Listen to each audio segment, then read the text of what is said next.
Good morning, నేను Vamshi. Welcome to super fast 50. ఇక details లోకి వెళితే తెలంగాణలో భారతీయ జనతా పార్టీ అభ్యర్థుల విజయమే లక్ష్యంగా అధినాయకత్వం ప్రత్యేక దృష్టి సారించింది. ఎన్నికల ప్రచారానికి గడువు సమీపిస్తుండటంతో బీజేపీ అగ్రనాయకులు తెలంగాణలో ముమ్మరంగా పర్యటించబోతున్నారు. ఈ రోజు కేంద్ర హోంమంత్రి అమిత్ షా 3 లోక్సభ నియోజకవర్గాల్లో వేర్వేరుగా నిర్వహించే జనసభల్లో ముఖ్య అతిథిగా హాజరు కానున్నారు. ఆదిలాబాద్ లోక్సభ బీజేపీ అభ్యర్థి గొడం నగేష్ కోసం సిర్పూర్ కాగజ్ నగర్ లో జనసభ నిర్వహిస్తున్నారు. నిజామాబాద్ లోక్సభ బీజేపీ అభ్యర్థి ధర్మపురి అరవింద్ విజయం కోసం జనసభలో పాల్గొంటున్నారు.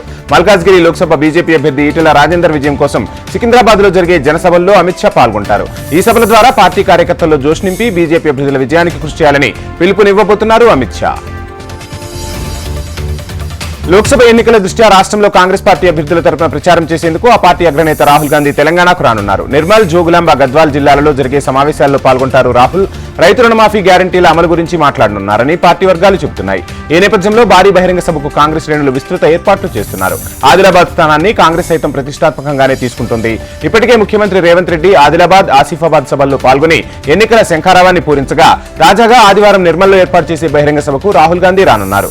రాష్ట్రంలో కాంగ్రెస్ ప్రభుత్వం అమలు చేస్తున్న 5 గ్యారంటీ పథకాలు, వచ్చే 15 ఆగస్టు నాటికి 2 లక్షల రైతు రుణమాఫీ, ఆదిలాబాద్ లోక్సభ స్థానానికి తొలిసారిగా మహిళా అభ్యర్థిగా ఆత్రం సుగుణకు టికెట్ ఇచ్చిన అంశాలను ప్రచారం చేస్తూ ఓట్లు అభ్యర్థిస్తోంది కాంగ్రెస్. రాహుల్ పర్యటనతో కాంగ్రెస్ మరింత పుంజుకుంటుందనే విశ్వాసం ఆ పార్టీ నేతల్లో వ్యక్తమవుతోంది.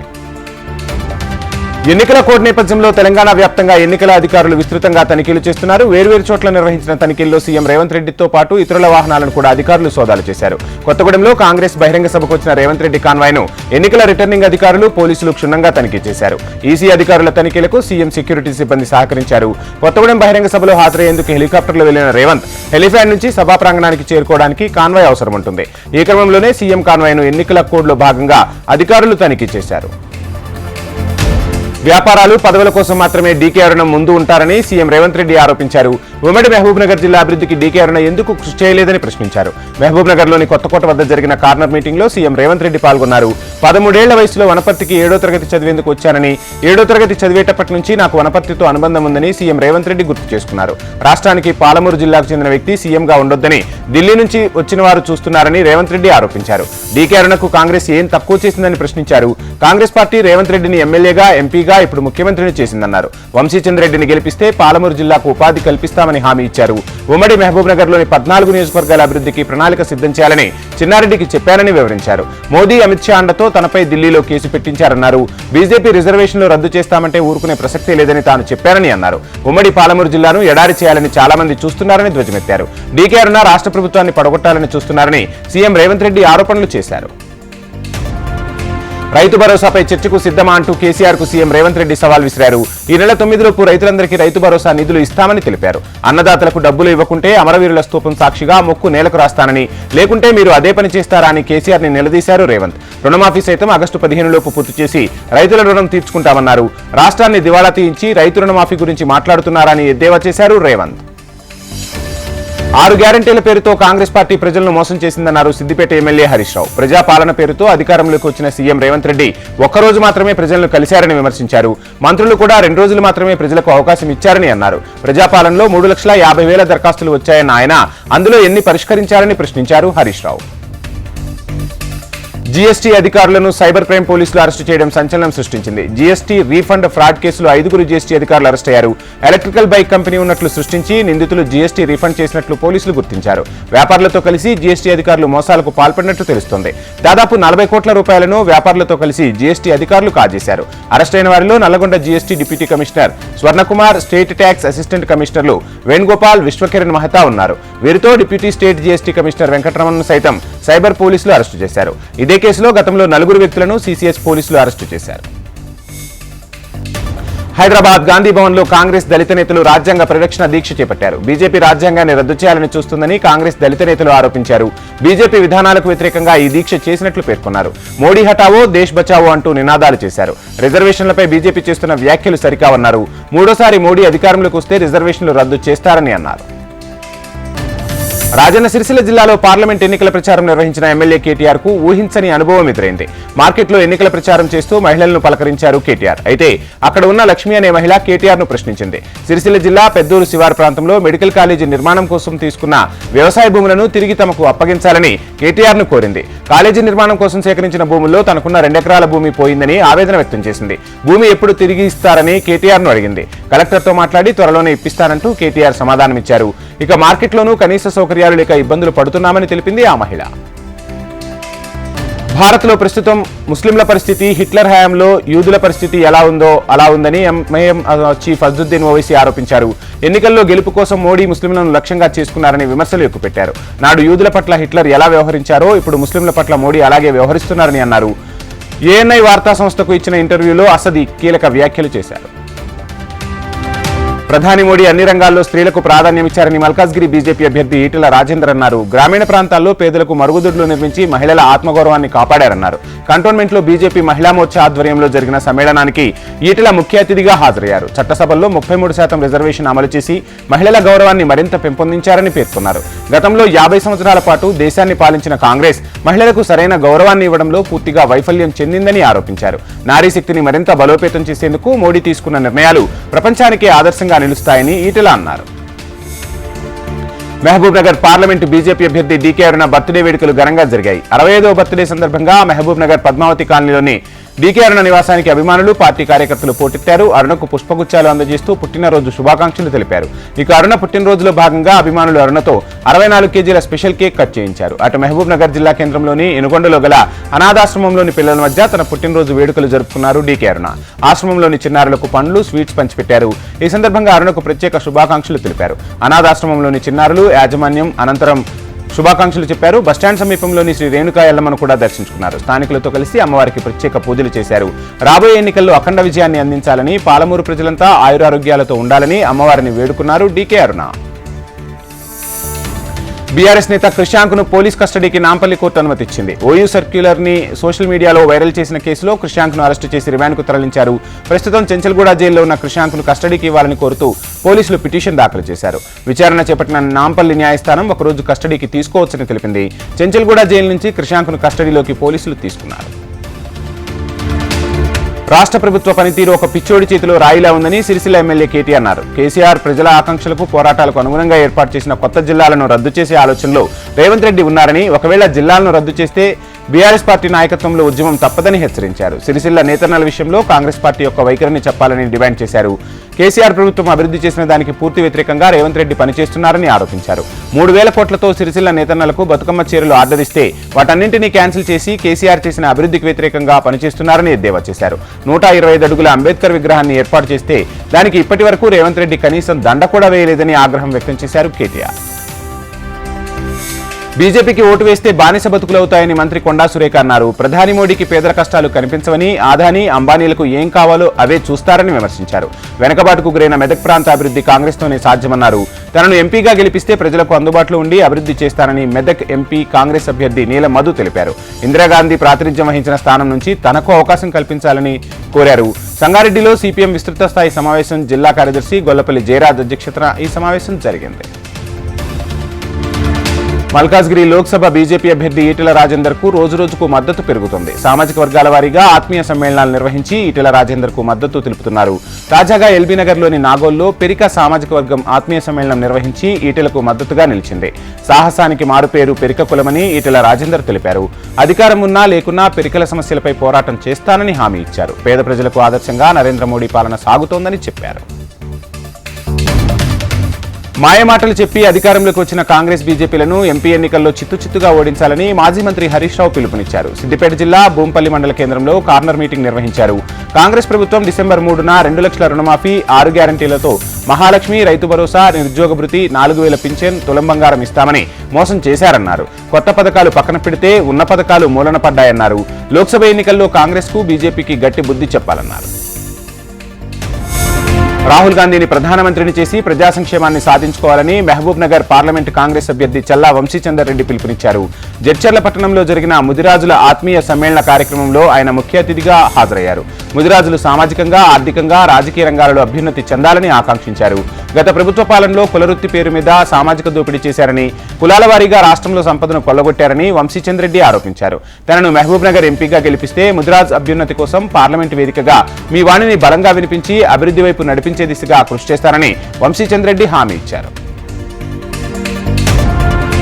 తెలంగాణలో గడీల పాలన బద్దలు కొట్టి ప్రజాపాలన తీసుకొచ్చామని ప్రభుత్వ విప్ ఆలేరు ఎమ్మెల్యే బీర్ల ఐలయ్య తెలిపారు. దేశవ్యాప్తంగా త్యాగాల కుటుంబం నుంచి వచ్చిన రాహుల్ గాంధీ ప్రధాని చేయాలని పిలుపునిచ్చారు. భువనగిరి లోక్సభ కాంగ్రెస్ అభ్యర్థి చామల కిరణ్ కుమార్ రెడ్డికి మద్దతుగా ఆలేరు మండలంలో ఆయన ప్రచారాన్ని హోరెత్తించారు. రిజర్వేషన్లు రద్దు చేయాలని చూస్తున్న బీజేపీని ఓడించేందుకు ప్రజలు సిద్ధంగా ఉన్నారని తెలిపారు. దేశాన్ని కార్పొరేట్ శక్తులకు బీజేపీ అమ్మేసిందని విమర్శించారు. గ్రామాల నుంచి వలసలు లేకుండా ఉపాధి కల్పించిన ఘనత కాంగ్రెస్ పార్టీది అన్నారు. కాంగ్రెస్ పార్టీ ఎండిపోయిన చెట్టు అని ఖమ్మం పార్లమెంటు బీజేపీ అభ్యర్థి తాండ్ర వినోద్రావు అన్నారు. ఖమ్మంలో కమలం వికసించబోతుందన్నారు. మోడీ నాయకత్వంలో దేశం అగ్రగామిగా ఉందని చెప్పారు. బీఆర్ఎస్ కాంగ్రెస్ పార్టీ నాయకులు మాయమాటలు నమ్మకుండా పిల్లల భవిష్యత్తు కోసం ప్రతి ఒక్కరూ కమలం గుర్తుకు ఓటు వేసి బీజేపీని గెలిపించాలని పిలుపునిచ్చారు. ఖమ్మం జిల్లా సత్తుపల్లిపట్నంలో బీజేపీ ఆధ్వర్యంలో కమల శంకారావ సభను నిర్వహించారు. కమల శంకారావ సభలో మాజీ మంత్రి విజయరామారావు తదితరులు పాల్గొన్నారు. మన ఊరికి మన శివన్న కార్యక్రమం ప్రకాశం జిల్లా దర్శి నియోజకవర్గంలో విజయవంతంగా సాగుతుంది. ఎన్నికల ప్రచారంలో తమదైన శైలితో దర్శి వైసీపీ అభ్యర్థి బుచ్చేపల్లి శివప్రసాద్ దూసుకెళ్తున్నారు. శివప్రసాద్కు పూలవర్షం కురిపిస్తూ గజమాలతో ఘన స్వాగతం పలుకుతున్నారు ప్రజలు. నియోజకవర్గంలో ప్రజలు నీరాజనాలు పలుకుతున్నారు. జగనన్న గెలుపునకు ఇదే నిదర్శనమన్నారు శివప్రసాద్ రెడ్డి. జగన్ ప్రకటించిన మేనిఫెస్టో అన్ని వర్గాలకు ఆశాజనకంగా ఉందన్నారు. చంద్రబాబు ప్రకటించిన హామీలన్నీ బూటకపు హామీలని విమర్శించారు. విజయవాడ తూర్పు నియోజకవర్గ వైసీపీ అభ్యర్థి దేవినేని అవినాష్ ఎన్నికల ప్రచారాన్ని ఉధృతం చేశారు. తూర్పు నియోజకవర్గంలోని కృష్ణలంకలో ప్రచారం చేసిన ఆయనకు ప్రజలు ఘనస్వాగతం పలికారు. మరోవైపు తమ కాలనీలోని సమస్యలు ఆయన దృష్టికి తీసుకొచ్చారు ప్రజలు. వైసీపీ ప్రభుత్వం వచ్చిన తర్వాత సమస్యలన్నింటికీ తప్పక పరిష్కారం చేస్తామని హామీ ఇచ్చారు. టీడీపీ అభ్యర్థి గద్దె రామ్మోహన్ నియోజకవర్గానికి చేసిన అభివృద్ధి ఏమీ లేకనే వైసీపీపై అసత్య ప్రచారాలు గుప్పిస్తున్నారని మండిపడ్డారు. గంజాయి, లిక్కర్, కాల్మనీ దందాలు చేస్తుంది గద్దె రామ్మోహన్ కాదా అని ప్రశ్నించారు. నియోజకవర్గంలో ఎక్కడికి వెళ్లినా ప్రజలు వైసీపీ చేసిన అభివృద్ధి, సంక్షేమ కార్యక్రమాలను వివరిస్తున్నారని తెలిపారు. ఈసారి తూర్పు నియోజకవర్గంలో వైసీపీ జెండా ఎగరడం ఖాయమని ధీమా వ్యక్తం చేశారు దేవినేని అవినాష్. కర్నూలు నియోజకవర్గ టీడీపీ అభ్యర్థి టీజీ భరత్ ప్రచారం జోరుగా సాగుతుంది. కర్నూలును అన్ని రకాలుగా అభివృద్ధి చేస్తానని, ఆదరించి ఆశీర్వదించాలంటూ ఓటర్లను విజ్ఞప్తి చేస్తున్నారు టీజీ భరత్. 5 ఏళ్ల పాటు రాష్ట్ర ప్రజలు నరకాన్ని చూశారని, అధికార పార్టీకి తగిన బుద్ధి చెప్పేందుకు ప్రజలు సిద్ధంగా ఉన్నారన్నారు భరత్. మరోసారి వైసీపీ అధికారంలోకి వస్తే అరాచకం రాజ్యమేలుతుందని హెచ్చరించారు. ల్యాండ్ టైటిలింగ్ యాక్ట్తో మన స్థలాలు సైతం వైసీపీ నేతల హస్తాల్లోకి వెళ్లే అవకాశం ఉందన్నారు భరత్. ప్రతిపక్ష నేతగా ముద్దులు పెట్టిన జగన్ ఇప్పుడు పిడిగుద్దులు కురిపిస్తున్నారని టీడీపీ అధినేత చంద్రబాబు మండిపడ్డారు. ఎన్నికల ప్రచారంలో భాగంగా ప్రకాశం జిల్లా దర్శిలో నిర్వహించిన ప్రజాగళం సభలో పాల్గొని ప్రసంగించారు. ఏం చేశారో ఏం చేస్తారో జగన్ చెప్పలేకపోతున్నారని బాబు విమర్శించారు. పట్టాదారు పాస్ పుస్తకంపై జగన్ ఫోటో ఎందుకంటూ జగన్ ఫోటో ఉన్న పాస్ పుస్తక నకలను చంద్రబాబు చించిపారేశారు. తాను సంక్షేమ పథకాలు ఇవ్వలేదని జగన్ అంటున్నారని, బడ్జెట్లో 19% సంక్షేమానికి ఖర్చు పెట్టిన ఘనత తనకే దక్కిందన్నారు. జగన్ బడ్జెట్లో 10% మాత్రమే సంక్షేమానికి ఖర్చు పెట్టారని తెలిపారు. రక్తం పీల్చే జగనని తాను రక్తమిచ్చే రకమని చంద్రబాబు పేర్కొన్నారు. వైసీపీ నవరత్నాలు అంటున్నారని, అందులో మొదటి నవరత్నం ఇసుక మాఫియా అని, జగన్ ఇచ్చిన రెండో నవరత్నం జే బ్రాండ్ మద్యమని విమర్శించారు. తాము అధికారంలోకి వచ్చిన తర్వాత జే బ్రాండ్ మద్యం నిషేధించి మంచి మద్యాన్ని తక్కువకు ఇస్తామని హామీ ఇచ్చారు. జగన్ 3వ నవరత్నం భూమాఫియా, 4వ రత్నం మైనింగ్ మాఫియా, 5వ రత్నం హత్యా రాజకీయాలు, 6వ రత్నం ప్రజల ఆస్తులు కబ్జా చేయడం, ఇక 7వ రత్నం ఎర్రచందనం, గంజాయి, 8వ రత్నం దాడులు, అక్రమ కేసులు, 9వ రత్నం శవ రాజకీయాలని తీవ్రస్థాయిలో ధ్వజమెత్తారు బాబు. విజయవాడ పశ్చిమ నియోజకవర్గం కూటమి అభ్యర్థి సుజనా చౌదరిపై విజయవాడ వైసీపీ ఎంపీ అభ్యర్థి కేశినేని నాని తీవ్రస్థాయిలో విమర్శలు గుప్పించారు. విజయవాడ వెస్ట్ను బెస్ట్ చేస్తారని అంటున్నావు, అంతా కంటే ముందు రాజ్యసభ సభ్యుడిగా నగరానికి ఏం చేశావో చెప్పని ప్రశ్నించారు. ఎన్నికల ప్రచారంలో భాగంగా పశ్చిమంలో ఆ పార్టీ ఎమ్మెల్యే అభ్యర్థి ఆసిఫ్తో కలిసి ఎన్నికల ప్రచారం చేశారు. 40వ డివిజన్లో వైఎస్ఆర్ విగ్రహం నుంచి ఆయన ప్రచారం ప్రారంభించి గడప గడపకు తిరుగుతూ ఫ్యాన్ గుర్తుకు ఓటు వేయాలని ఓటర్లను కోరారు. బ్యాంకులను మోసం చేసినట్లు పశ్చిమ నియోజకవర్గ ప్రజలను మోసం చేయలేవన్నారు. వచ్చే ఎన్నికల్లో సుజనా చౌదరికి ప్రజలు తగిన గుణపాఠం చెబుతారని, పశ్చిమ నియోజకవర్గ అభ్యర్థి ఆసిఫ్ అత్యధిక మెజార్టీతో గెలుస్తారని ధీమా వ్యక్తం చేశారు. అదేవిధంగా విజయవాడ పార్లమెంట్ స్థానం నుంచి మరోసారి విజయం సాధిస్తానని చెప్పారు. సార్వత్రిక ఎన్నికలు దగ్గర పడుతున్న వేళ విజయవాడ పశ్చిమ నియోజకవర్గం కూటమి అభ్యర్థి సుజనా చౌదరి తన ప్రచారాన్ని హోరెత్తించారు. వాడవాడలా ఇంటింటికి తిరుగుతూ ఓటర్ మహాశైలను ప్రసన్నం చేసుకుంటున్నారు. ఎన్నికల ప్రచారంలో భాగంగా నియోజకవర్గంలోని ముఠా కార్మికులతో ఆయన సమావేశమయ్యారు. వారి సమస్యలు అడిగి తెలుసుకున్నారు. వారి సమస్యల పరిష్కారం కోసం ప్రత్యేక కార్యాచరణ తీసుకుంటానని హామీ ఇచ్చారు. గత ప్రభుత్వం ఇక్కడ ఏం చేసిందో ఏమో తెలియదని, ఇక మురుగునీరు వాసనతో జనాలు తీవ్ర ఇబ్బందులు పడుతున్నారని అన్నారు. కార్మికుల సంక్షేమం కోసం ప్రధానమంత్రి మోడీ అనేక పథకాలు అందించారని వాటిని కార్మికులకు చేరువ చేసే బాధ్యత తీసుకుంటారన్నారు. ఎమ్మెల్యేగా గెలిచిన తర్వాత ఇలాంటి సమస్యల కోసం ప్రత్యేకంగా ఒక ఆఫీసును ప్రారంభించి సమస్యలను తీర్చే విధంగా చర్యలు తీసుకుంటారని పేర్కొన్నారు. రాబోయే ప్రభుత్వంలో మోడీ ఆశీస్సులతో చంద్రబాబు నాయుడు, పవన్ కళ్యాణ్ల సపోర్టుతో సమస్యలు తీర్చుతానని తెలిపారు. కొవ్వూరు వైసీపీ ఎమ్మెల్యే అభ్యర్థి ప్రసన్నకుమార్ రెడ్డిపై టీడీపీ అభ్యర్థి వేమిరెడ్డి ప్రశాంత్ రెడ్డి తీవ్రస్థాయిలో ఫైర్ అయ్యారు. ప్రసన్నకుమార్ రెడ్డి వల్ల బాధపడ్డ నాయకులు పార్టీ మారుతున్నారని చెప్పారు. ఆక్వా రైతులకు అమలు చేసిన సబ్సిడీలన్నీ తిరిగి తీసుకొస్తామని తెలిపారు. కొవ్వూరు నియోజకవర్గ పరిధిలోని ఇందుకూరుపేట మండలం, నిడుముసిలి, ముదివర్తి, కృష్ణాపురం గ్రామాలలో ప్రశాంత్ రెడ్డి ఎన్నికల ప్రచారం నిర్వహించారు. ఈ కార్యక్రమంలో జాతీయ అధికార ప్రతినిధి పోలంరెడ్డి దినేష్ రెడ్డి, నియోజకవర్గ యువ నాయకులు దువ్వూరు కళ్యాణ్ రెడ్డి పాల్గొన్నారు. టీడీపీ హయాంలో విజయవాడ తూర్పు నియోజకవర్గం పూర్తిగా నిర్లక్ష్యానికి గురైందన్నారు వైసీపీ అభ్యర్థి దేవినేని అవినాష్. వైసీపీ హయాంలోనే అభివృద్ధి, సంక్షేమం అంటే ఏంటో చేసి చూపించామన్నారు. 2014లో ఉన్న పరిస్థితులకు ఇప్పుడు ఉన్న పరిస్థితులకు చాలా తేడా ఉందన్నారు. తూర్పు నియోజకవర్గంలో ఏ చిన్న సమస్య వచ్చినా అధికారులు వెంట ఉండి పరిష్కారం చేశామన్నారు. అందుకే ధైర్యంగా ప్రజల వద్దకు వెళ్లి ఓట్లు అడుగుతున్నామన్నారు. ఈసారి తూర్పులో వైసీపీ జెండా ఎగరడం ఖాయమని దేవినేని అవినాష్ ధీమా వ్యక్తం చేశారు. రాష్ట్ర విభజన తర్వాత 2014 సార్వత్రిక ఎన్నికల్లో చంద్రబాబు ఇచ్చిన హామీల్లో ఏ ఒక్కటి అమలు చేయలేదని ఎమ్మిగనూరు వైసీపీ ఎమ్మెల్యే అభ్యర్థి బుట్టా రేణుక ఆరోపణలు చేశారు. ఎన్నికల్లో గెలిచేందుకే చంద్రబాబు అబద్ధపు హామీలు ఇస్తున్నారని, అవి అమలయ్యేవి ఆచరణ కానివన్నారు. సంక్షేమం ప్రతి ఒక్కరికి అందాలంటే జగనన్నే మళ్లీ ముఖ్యమంత్రి కావాలని బుట్టా రేణుక ఆకాంక్షించారు. ప్రజలందరూ విజ్ఞతతో ఆలోచించాలని, ఫ్యాన్ గుర్తుకు ఓటేసి వైసీపీ ప్రభుత్వాన్ని గెలిపించాలని ఓటర్లకు విజ్ఞప్తి చేశారు బుట్టా రేణుక. మరో 8 రోజుల్లో ఆంధ్రప్రదేశ్లో కురుక్షేత్రం జరగబోతుందన్నారు సీఎం జగన్. ఎన్నికల ప్రచారంలో భాగంగా ఆయన అనంతపురం జిల్లా హిందూపురంలో రోడ్ షోలో పాల్గొని ప్రసంగించారు. ఈ ఎన్నికలు కేవలం ఎమ్మెల్యేలు, ఎంపీలను ఎన్నుకునే ఎన్నికలు కాదని, పేదల భవిష్యత్తును నిర్ణయించే ఎన్నికలన్నారు. వైసీపీకి ఓటేస్తే పథకాల కొనసాగింపు, చంద్రబాబుకు ఓటేస్తే ముగింపేనన్నారు జగన్. కూటమి నేతలు నెల్లూరులో ఎన్నికలను ఖరీదైనవిగా మార్చారని నెల్లూరు లోక్సభ వైసీపీ అభ్యర్థి విజయసాయిరెడ్డి విమర్శలు గుప్పించారు. టీడీపీ యంత్రాంగమంతా డబ్బులతో నెల్లూరుపైనే దృష్టి సారించిందని విమర్శించారు. తాను ఇక్కడి నుంచి పోటీ చేస్తున్నందుకే చంద్రబాబు, పవన్ కళ్యాణ్తో పాటు కూటమి నేతలు నెల్లూరుపై దృష్టి పెట్టారని చెప్పారు. ప్రజల ఓట్లతో కూటమి నేతలకు బుద్ధి చెప్పేందుకు సిద్ధంగా ఉన్నారని విజయసాయిరెడ్డి విమర్శలు గుప్పించారు. ల్యాండ్ టైటిలింగ్ పై టీడీపీ అసత్య ప్రచారం చేస్తుందన్నారు వైఎస్ఆర్సీపీ ప్రధాన కార్యదర్శి సజ్జల రామకృష్ణారెడ్డి. వ్యవస్థల మీద నమ్మకం పోయేలా చంద్రబాబు వ్యవహరిస్తున్నారన్నారు.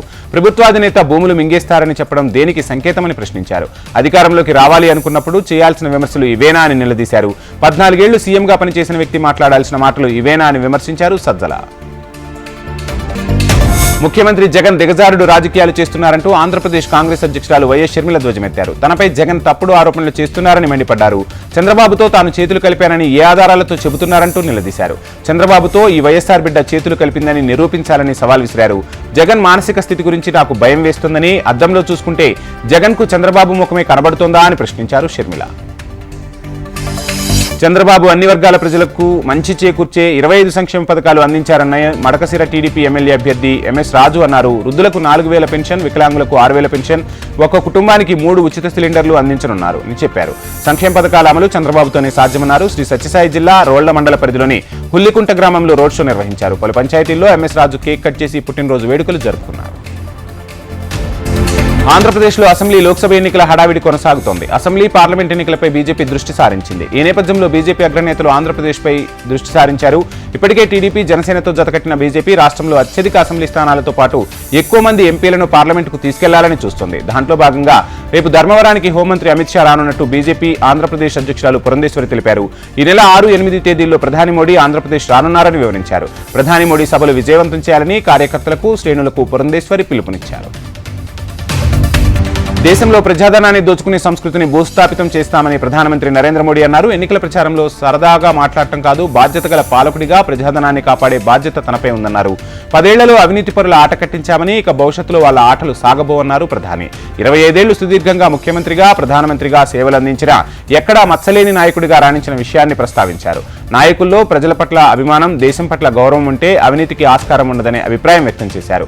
అవినీతి పరులను ఎన్డీఏ సర్కార్ బట్టబయలు చేసిందని, రాబోయే 5 ఏళ్లలో అవినీతి పరులపై చట్టపరమైన చర్యలు తీసుకోనున్నట్లు ప్రధాని నరేంద్ర మోడీ తెలిపారు. కాంగ్రెస్, ఇండియా బ్లాక్ పార్టీలు అవినీతి పరులకు మద్దతుగా ర్యాలీలు తీస్తున్నట్లు ఆరోపించారు. జార్ఖండ్ సీఎం హేమంత్ సోరెన్ను ఉద్దేశిస్తూ ప్రధాని మోదీ ఈ వ్యాఖ్యలు చేశారు.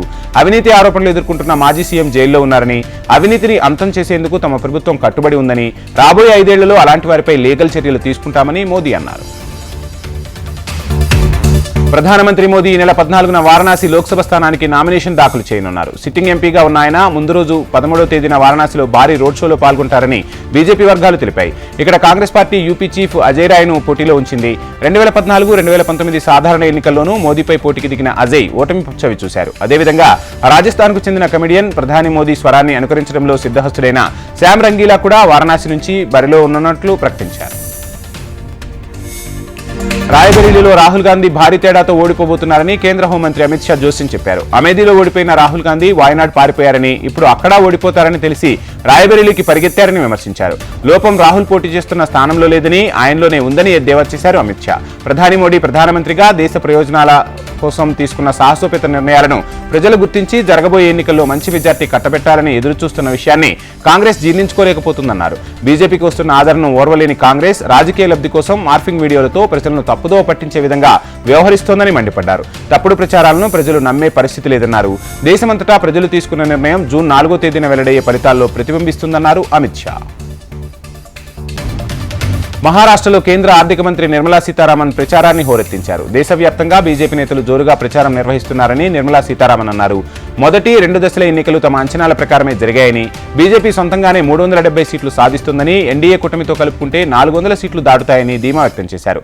దేశ ప్రజలు సుస్థిర ప్రభుత్వాన్ని కోరుకుంటున్నారని తెలిపారు నిర్మలా. బారామతి ప్రజలు అభివృద్ధి కోరుకుంటున్నారని వివరించారు. సునేత్రా పవార్ అత్యధిక మెజార్టీతో గెలవబోతున్నారని సీతారామన్ ధీమా వ్యక్తం చేశారు.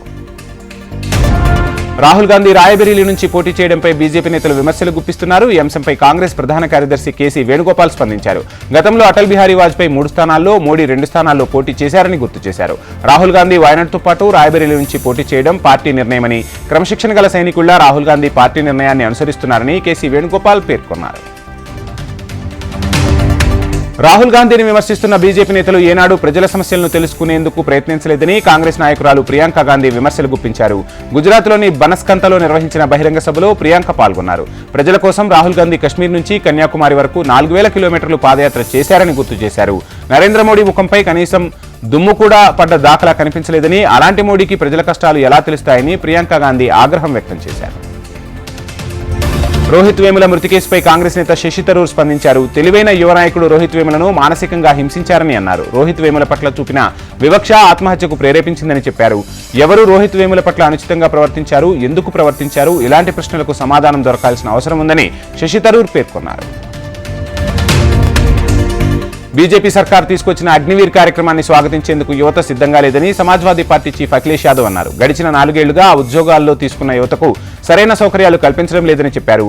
అగ్నివీర్లు దేశం కోసం ప్రాణాలు అర్పించినా వారు చేసిన త్యాగానికి గుర్తింపు దక్కే పరిస్థితి లేదని అఖిలేష్ యాదవ్ పేర్కొన్నారు. సెక్స్ స్కాండల్ కేసులో ఆరోపణలు ఎదుర్కొంటున్న ప్రజ్వల్ రేవన్న కోసం 2 లుకౌట్ నోటీస్ జారీ చేశారు. ప్రజ్వల్తో పాటు ఆయన తండ్రి హెచ్డి రేవన్న కోసం లుకౌట్ నోటీస్ ఇచ్చినట్లు కర్ణాటక హోంమంత్రి జి పరమేశ్వర్ తెలిపారు. కొద్దిసేపటి క్రితమే హెచ్డి రేవన్నను సిట్ అధికారులు పోలీసులు అదుపులోకి తీసుకున్నారు. హసన్ ఎంపీ ప్రజ్వల్, హెలెర్సిర్పూర్ ఎమ్మెల్యే హెచ్డి రేవన్నపై నమోదైన లైంగిక వేధింపుల కేసును ప్రత్యేక దర్యాప్తు బృందం విచారిస్తుంది. శుక్రవారం మరో మహిళ కూడా ఫిర్యాదు చేయడంతో ఆ ఇద్దరిపై ఐపీసీ సెక్షన్ 376 కింద రేప్ కేసును బుక్ చేశారు పోలీసులు.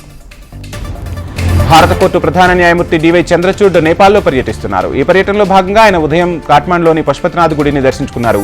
చంద్రచూడ్ పర్యటన నేపథ్యంలో నేపాల్ ప్రభుత్వం భారీ భద్రతా ఏర్పాట్లు చేసింది. ఆలయ అధికారులతో పాటు స్థానిక అధికారులు ఆయనకు సాదర స్వాగతం పలికారు. అనంతరం ఆలయంలో చంద్రచూడ్ ప్రత్యేక పూజలు చేశారు. ఈజిప్టు సరిహద్దుల్లో ఉన్న రాఫాపై ఇజ్రాయెల్ దాడి జరిపితే భారీ సంఖ్యలో పాలస్తీనియన్ పౌరులు చనిపోయే అవకాశం ఉందని అంతర్జాతీయంగా ఆందోళన వ్యక్తమవుతోంది. గాజాలోని ఈ నగరంపై సైనిక దాడి రక్తపాతానికి దారితీస్తుందని ప్రపంచ ఆరోగ్య సంస్థ చీఫ్ టెడ్రోస్ అధనాం హెచ్చరించారు. ఇప్పటికే దెబ్బతిన్న వైద్య వ్యవస్థ మరింత పతనమవుతుందని ఎక్స్ వేదికగా స్పందించారు. అలాగే కొన్ని ప్రత్యామ్నాయ ప్రణాళికలను WHO వెల్లడించింది. అయితే అవన్నీ బ్యాండేడ్స్ లాంటివని, వాటి ద్వారా పూర్తి పరిష్కారం లభించదని వ్యాఖ్యానించింది. ఇజ్రాయెల్ దాడుల వల్ల గాజాలోని 36 ఆసుపత్రుల్లో 1288 మంది, ప్రాథమిక వైద్య కేంద్రాల్లో 22 మంది మాత్రమే పాక్షికంగా పనిచేస్తున్నాయని తెలిపింది. ప్రత్యామ్నాయ ప్రణాళికల్లో భాగంగా ఆ వైద్య కేంద్రాలను పునరుద్ధరించేందుకు WHOతో కలిసి పలు సంస్థలు పనిచేస్తున్నాయి. రాఫాపై దండయాత్ర మొదలైతే అక్కడి ప్రజలు మళ్లీ వలసబాట పట్టాల్సి ఉంటుంది. దాంతో కనీస అవసరాలు అందక వ్యాధులు ప్రబలుతాయని ఆందోళన వ్యక్తం చేసింది WHO. బ్రెజిల్లో వాతావరణం భిన్నంగా ఉంది. దక్షిణాది రాష్ట్రం రియో గ్రాండ్ డూస్లో భారీ వర్షాలు కురిశాయి. దీంతో ఆ రాష్ట్రంలో మట్టి చర్యలు విరిగిపడ్డాయి. ఆ ఘటన వల్ల 37 మంది ప్రాణాలు కోల్పోయారు. సుమారు 74 మంది ఆచూకీ లేకుండా పోయారు. ప్రస్తుతం ఆ రాష్ట్ర వ్యాప్తంగా రెస్క్యూ ఆపరేషన్ కొనసాగుతోంది. ఇండ్లు, బ్రిడ్జిలు కూలిన ప్రదేశాల్లో శిథిరాలను తొలగిస్తున్నారు.